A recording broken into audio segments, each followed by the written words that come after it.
Two people jump from a car and make a dash for the U.S. border. Nearby, two Mexican National Guards patrol the area.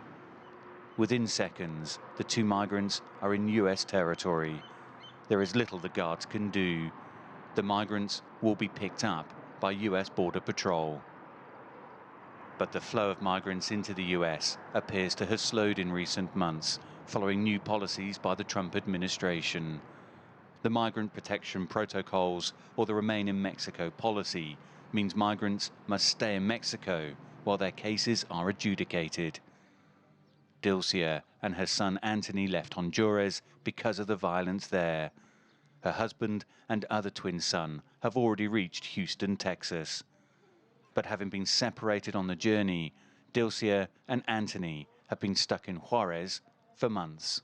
Extraño a mi hijo. I miss my child and I miss my partner. And my son has been suffering for his brother because they are twins. I ask God to give me an opportunity to arrive and let me see my child. Asylum seekers face a long wait. First, they are given a number, a system known as metering. The process starts when that number is called, but that can take weeks. Then, under the Remain in Mexico policy, asylum seekers can wait many months in Mexico before they are called to have their cases heard by a judge.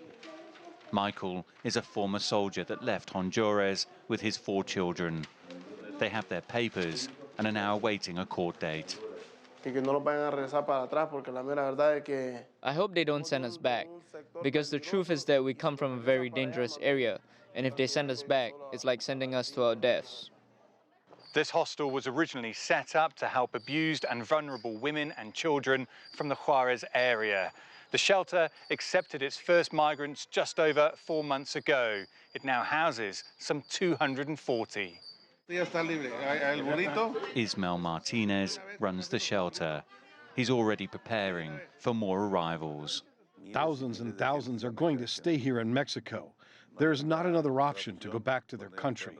Why would they go back? They don't have food. They don't have a home. Some of them don't have families. Why would they go back?